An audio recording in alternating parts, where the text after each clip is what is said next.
अच्छा जनाब, पाकिस्तान के अंदर जो है जस्टिस एजाजुल एहसन जो कि बिल्कुल सीजेपी ईसा के नीचे बैठे हुए थे, उन्होंने आज प्री मेच्योरली रिजाइन कर दिया है और ये सीनियर मोस्ट जज थे। इन्होंने अपना letter of resignation president Arif Alvi साहब को भेजा। इससे पहले हमने आपको बताया था कि जस्टिस सैयद मज़ार अली अकबर नकवी ने भी जो है वो भेजा था अपना रेजिग्नेशन, जिसको कि कबूल कर लिया था अलवी साहब ने। तो एहसन साहब जो हैं वो अब चूंकि फायज ईसा साहब की टेन्योर खत्म हो रही थी इस साल में अक्टूबर में, तो उसके बाद ये चीफ जस्टिस ऑफ पाकिस्तान बन सकते थे, लेकिन अपने लेटर में एहसन साहब ने लिखा है कि ये बिल्कुल कंटिन्यू नहीं करना चाहते एज सुप्रीम कोर्ट जज, और ये रिजाइन कर रहे हैं under article 206(1) of constitution with immediate effect. ये दोनों ही जो थे जजेस they were consider to be very close to former CJP Umar Ata Bandial, लेकिन इन्होंने बड़े ही कंट्रोवर्शियल किस्म के ऑर्डर्स दिए थे along with justice Munib Akhtar. तो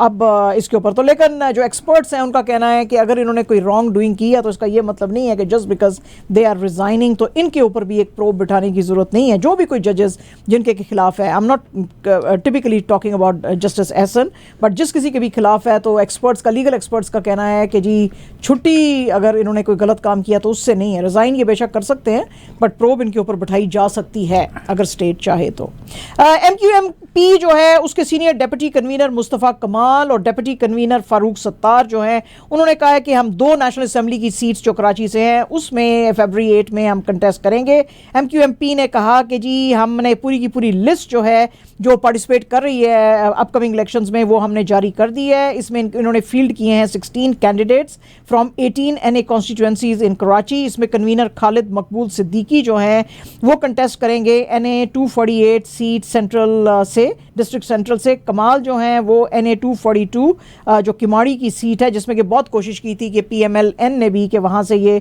विड्रॉ कर लें शहबाज शरीफ के रहते हुए, लेकिन इन्होंने नहीं की, क्योंकि एक रिपोर्ट जो हमने भी आपको बताई थी कि शायद इनके बीच में कुछ अलायंस हुआ है, लेकिन MQMP ने फिर कहा था कि हमारा कोई अलायंस नहीं हो सका इस सीट के ऊपर। इसके अलावा ये लोग ये कंटेस्ट करेंगे, कमाल साहब जो हैं NA 247 से भी, सत्तार साहब जो हैं वो करेंगे contest NA 244 district south NA 241 से भी, यानी 244 और 241 से। आसिया इसहाक जो हैं NA 232, Javed Hanif from NA 233, Mohammad Abu Bakar NA 234, Iqbal Mehsud NA 235, Hasan Shabbir NA 236 Karachi, Rauf Siddiqui NA 237, Sadiq Iftikhar NA 238, Arshad Vohra NA 240, Humayun Usman NA 243, Hafizuddin NA 245, Aminul Haq NA 246, Ahmad Salim Siddiqui NA 249 और फरहान चिश्ती NA 250 से। इसके अलावा बड़ी हैरत हुई लोगों को आज जब इन्होंने लिस्ट अपनी जारी की कि कोई भी इनका ऑफिशियल जो है लियारी से कंटेस्ट नहीं कर रहा है इलेक्शन।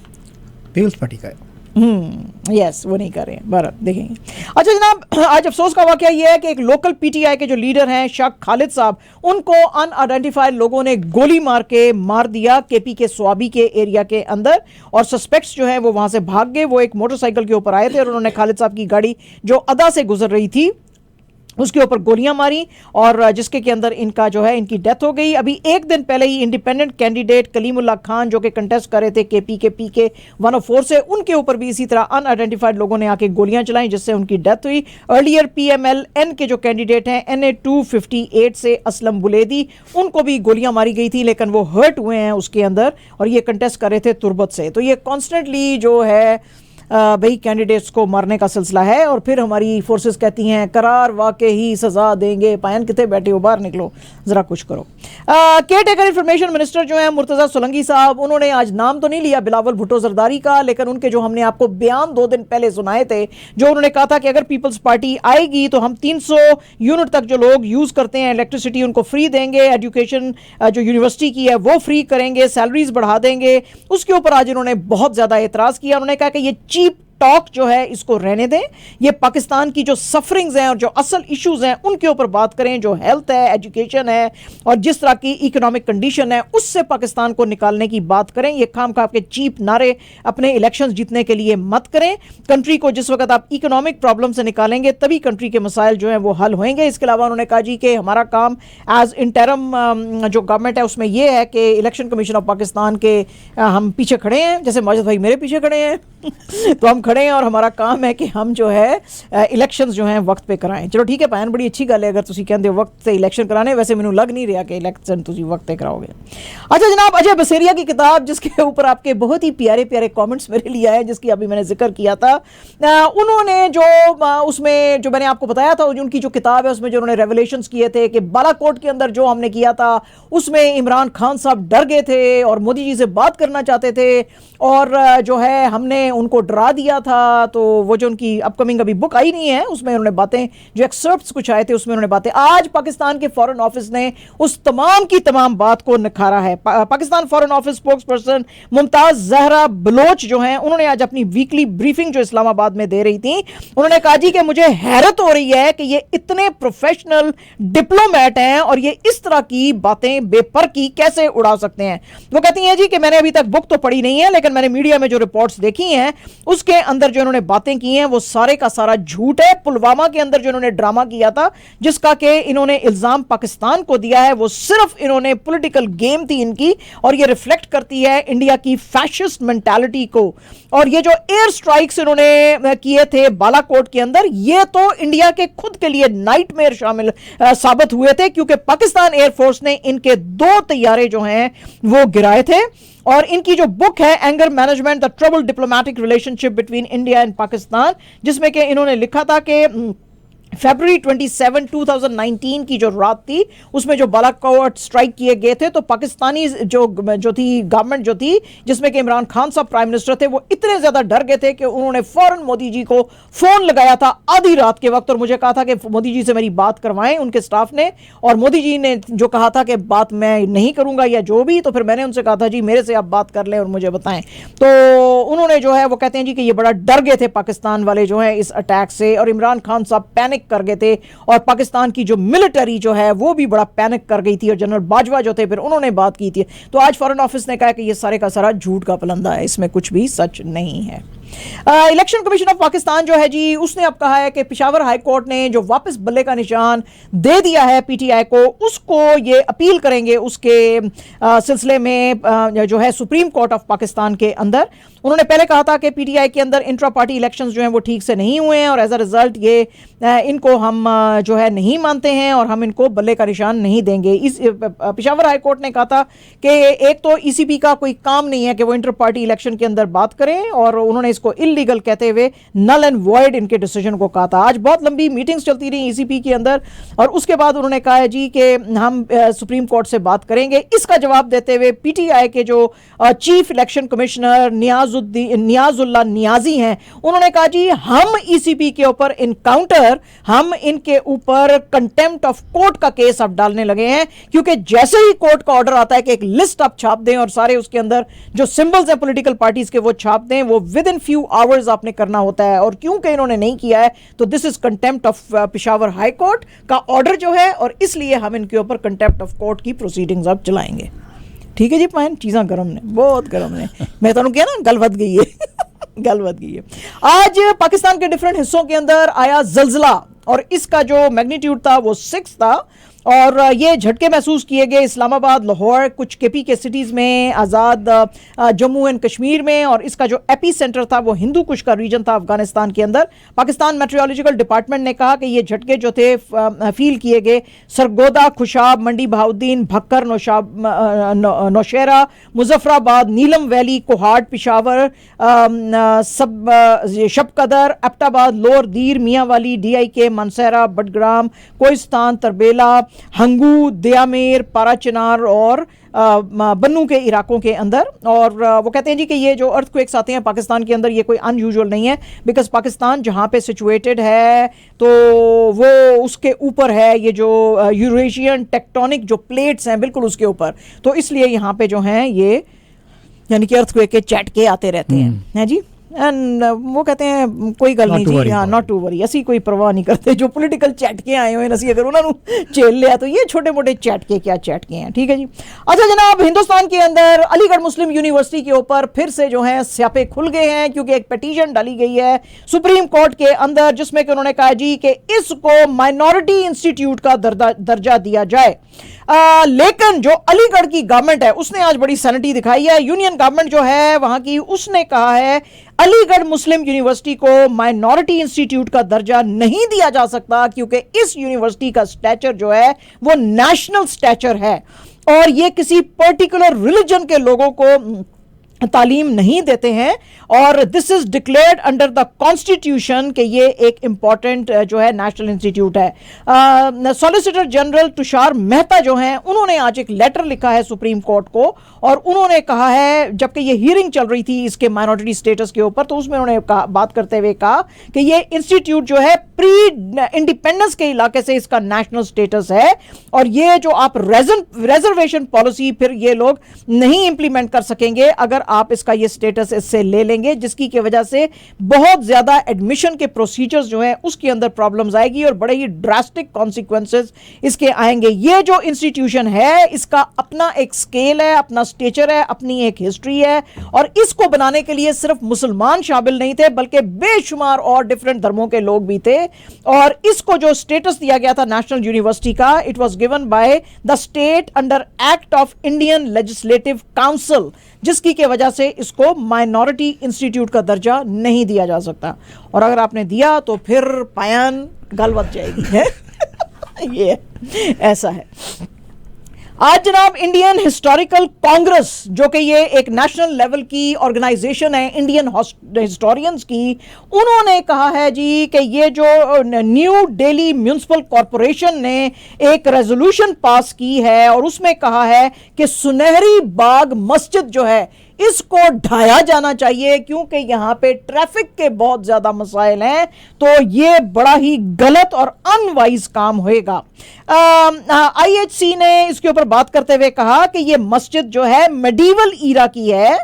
और इसकी अपनी एक बड़ी सिग्निफिकेंस है। It has an architectural heritage जिसको के प्रिजर्व करना जरूरी है। ये मुगल ईरा में बनाई गई थी and under the definition of grade 3 buildings clause 1.12 annexure 2 of unified building bylaws, ये बिल्डिंग जो है ये ऑफ बहुत ज्यादा इंपॉर्टेंस है to the city's landscape, architecture, sociological interest and in determining the character of the locality and it represents a whole lifestyle of a community that is around it. तो इसको अगर आपने गिराया तो ये बहुत ही अनवाइज काम होएगा, तो इस मस्जिद को मत ढाएं। मगर क्या ये सुनेंगे इनकी बात? हो सकता है इस मस्जिद को भी ढा दें कि जी ट्रैफिक जो है वो स्मूथ नहीं है इस इलाके में, ट्रैफिक के बड़े मसले हैं। तो भाएं फिर ट्रैफिक वास्ते तुसी दूसरियां सड़कें बना लो ना, सड़क एक बाईपास बना लो, यहाँ पे मस्जिद जरूर ढानी है। नहीं जी, बहरहाल इन्होंने ही कहा। आज जनाब MCA का एक स्टूडेंट जो था उसको एबडक्ट किया गया हिंदुस्तान के अंदर और कानपुर के एरिया में और उसको असॉल्ट उसके ऊपर की गई, उसको मारा पीटा गया और फिर उसको कहा कि मेरे जूते चाटो और फिर उसके ऊपर जो है वो यूरिनेट किया गया और ये सारा कुछ किया यूपी के जो हेड कांस्टेबल हैं पुलिस के, उसके बेटे ने और उसके साथियों ने। और वो कहते हैं जी कि they wanted to settle a score with him और इसके लिए उन्होंने कोई इनका आपस में लड़ाई झगड़ा था, तो उन्होंने एक लड़की थी आयुष द्विवेदी 23 इयर्स की, उसको उन्होंने कहा जी कि तुम जो है इसको ल्योर करो, इसके फ्रेंडशिप इसके साथ करो और इसको बुलाओ एक सर्टन एरिया में, कानपुर का बड़ा लैंडमार्क होटल है उसके अंदर। तो जब उसको बुलाया तो उन्होंने फिर इसको मारा पीटा, इसके ऊपर यूरिनेट किया, इसको बड़ा जो है वो किया। तो अब जब इसकी वीडियो और ये सारी चीज़ें जब पुलिस के पास पहुंची तो ये जो हेड कांस्टेबल हैं धर्मेंद्र यादव और ये काम करते हैं लोकल इंटेलिजेंस यूनिट के साथ, आप सोचें कितने हाई प्रोफाइल उस पे हैं। तो इनको और इनके 3 और साथियों को पकड़ा उन्होंने एज मेन एक्यूज, लेकिन जो इसका बेटा हिमांशु जो सनी जिसको कहते हैं, जिसने कि ये सारा कुछ ऑर्केस्ट्रेट किया था, वो जो है वो वहाँ से भाग गया और उसको भी तक पुलिस जो है नहीं ढूंढ सकी। तो आज फिर से जो है कम्युनिटी ने कहा कि भाई what is going on in UP, बहरहाल जी ये हो रहा है। और जनाब रोहित शेट्टी साहब आपको पता ही है बड़ी जबरदस्त सिंघम टाइप की फिल्में बनाते हैं, ज्यादातर अपनी कॉप यूनिवर्स की, तो इनको बेतहाशा ट्रोल्स आते हैं कि आप जी बहुत ज्यादा ये पुलिस की ब्रूटैलिटी को ग्लोरीफाई करते हैं। उसी के ऊपर आज ये बात कर रहे थे क्योंकि इनकी हमने आपको कुछ दिन पहले बताया था कि वेब सीरीज अब आने वाली है इंडियन पुलिस फोर्स। तो इंडियन पुलिस फोर्स के ऊपर आज ये एक प्रेस कॉन्फ्रेंस हो रही थी जिसपे कि ये बात कर रहे थे और उन्होंने कहा जी कि मैं बिल्कुल इस हक में नहीं हूं कि किसी इनोसेंट आदमी को मारा जाए या कि पुलिस जो है वो हाई हैंडेडनेस दिखाए। लेकिन आप मुझे खुद बताओ कि अगर कोई सड़क के ऊपर बंदूक लेके निकले और वो आप पे गोलियां बरसा रहा है तो आप उसको अपनी बाहों में तो नहीं लेंगे। और मुझे लगता है कि थोड़ी बहुत पुलिस का डर होना चाहिए सोसाइटी में, और यही मैं बिलीव करता हूं। और मैं, अगर इस चीज पे आप मुझे ट्रोल करते हैं तो आप मुझे जरूर करें। आप सोचें कि आप ऑफिस जा रहे हैं और एक ड्रगी या एक रेपिस्ट आपको मिलता है, या एक ऐसा आदमी जिसने किसी मासूम आदमी का सर चॉप किया था, तो फिर उस वक्त एक पुलिस वाले की क्या मेंटल कंडीशन होगी, आप खुद सोचें। तो जाहिर है कि उसको प्यार तो नहीं दिखाएगा। तो इसलिए जो मैं फिल्मों में दिखाता हूं उसके ऊपर मैं शर्मिंदा नहीं हूं। आज जनाब एक बात सामने आई है जिसमें कि कहा गया है कि शाहरुख खान ने बड़े दिग्गज किस्म के जो स्टार हैं हिंदुस्तान के, उन्होंने मणि रत्नम की के मिन्नतें किए कि मुझे अपने ये फिल्म दो। फिल्म थी 1998 की दिल से, और आज ये इंटरव्यू दोनों ही दे रहे थे। CNN न्यूज़ 18 को इंडियन ऑफ द ईयर 2023 का एक इवेंट हो रहा था, उसके अंदर तो उनसे पूछा जा रहा था मणि रत्नम साहब से कि आपने दिल से में इनके साथ कोलैबोरेट किया था शाहरुख खान के साथ, तो आइंदा भी आप कर सकते हैं कि नहीं। तो उसके लिए शाहरुख खान ने कहा जी मैं तो मिन्नतें करूंगा इनकी, जैसे मैंने पहले किया था। और खास तौर पे वो जो गाना था फिल्म का छैया छैया, तो मैंने इनको कहा था कि अगर ये किसी जहाज के ऊपर भी मुझे करना पड़ेगा तो मैं करूंगा, प्लीज मुझे इस फिल्म में आप ले लो। तो जब मणि रत्नम से लोगों ने पूछा तो वो फिर हंस पड़े। उन्होंने कहा हाँ मैं अब शाहरुख को उसी वक्त रोल दूंगा जब ये मुझे वो जो है जहाज, वो प्लेन खरीद के देगा। तो शाहरुख ने कहा मणि साहब जिस तरह की सक्सेस मेरी फिल्मों को आ रही है तो प्लेन तो बहुत दूर नहीं है, वो तो उड़ता ही रहेगा। तो मणि रत्नम ने कहा कोई बात नहीं, तू मुझे प्लेन लेके दे, मैं जमीन पे उसको खुद ले आऊंगा। तो ये जनाब आज बड़ी इंटरेस्टिंग इनके बीच में डिस्कशन रही। और जनाब नेटफ्लिक्स को अपनी जो तमिल फिल्म है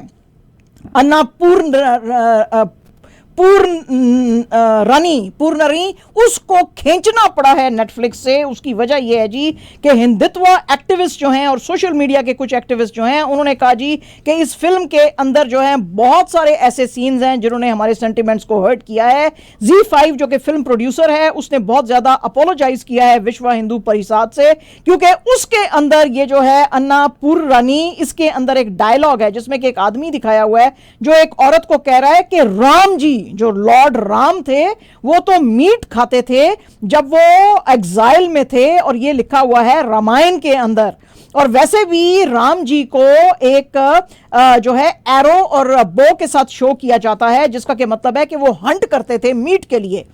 तो अब अपर क्लास हिंदू जो हैं वो तो इसके ऊपर भड़क गए। उन्होंने कहा जी कि ये तो बिल्कुल ठीक आप बात नहीं कर रहे, लॉर्ड राम जो हैं वो तो शायद वेजिटेरियन थे। और इसके अलावा फिल्म में ये भी दिखाया गया है कि एक अपर क्लास हिंदू प्रोटैगनिस्ट जो है वो कुक कर रहा है मीट और उसको खा रहा है, और उसका एक जो है वो मुस्लिम फ्रेंड भी है। हालांकि लोगों को आज बड़ी हैरत हुई क्योंकि ये फिल्म जो है तमिलनाडु में दिसंबर में रिलीज हुई थी और उस वक्त सेंसर बोर्ड ने इसको पास किया था, लेकिन अब जब लोग इसको देख रहे हैं तो इस पे एतराज कर रहे हैं। और जनाब आज था पहला T20 between India and Afghanistan, और इसके अंदर हमने आपको कल बताया ही था कि जो हमारे कोहली साहब हैं वो नहीं खेलेंगे, अलबत्ता रोहित शर्मा जो हैं वो खेल रहे थे। और उन्होंने जो है आज अफगानिस्तान को हराया है। जो मोहाली के अंदर ये पहला मैच हो रहा था, शुभमन गिल ने बनाए 23, तिलक वर्मा 26, शिवन दुबे ने जो था वो टॉप स्कोरर रहा 60 ऑन 40 बॉल्स, और इन्होंने 6 विकेट से अफगानिस्तान को हराया। और जो हैं ये इन्होंने बहुत आसानी से चेज किया 17.3 ओवर्स में, और एज अ रिजल्ट ये अब लीड कर रहे हैं 1-0 से इंडिया। जो दुबे हैं उनको प्लेयर ऑफ द मैच कहा गया, और इससे पहले रोहित शर्मा जो है उन्होंने टॉस जीती थी और बॉलिंग करने का फैसला किया था। एंड जनाब absolutely our last news is about Sri Lanka and Zimbabwe का जो थर्ड ODI है एट राम प्रामादेसा स्टेडियम में कोलंबो में जो चल रहा था, उसमें श्रीलंका ने 8 विकेट से जिम्बाब्वे को हराया है। जिम्बाब्वे जो था उसने टॉस विन की थी and it opted to bat, लेकिन ये इनका डिसीजन बैकफायर कर गया। जॉय लॉर्ड गुम्बे जो है उसने स्कोर किए 29 फॉर 34 बॉल्स, टाकुज वाशे ने 17 ऑफ 24, और जो हैं वो इनकी पार्टनरशिप जो थी सिर्फ 43 रन्स कर सकी। जो श्रीलंका के हसारंगा जो थे उन्होंने तो जनाब कमाल कर दिया, उन्होंने ऑल टुगेदर जो हैं 7 विकेट्स ली और जिम्बाब्वे को पैक कर दिया 96 रन्स के अंदर विद इन 23 ओवर्स। इसके अलावा जो दिलशान और थिकशाना और लियांगा जो है उन्होंने भी एक एक विकेट ली। तो ये थी जी आज की सारी खबरें।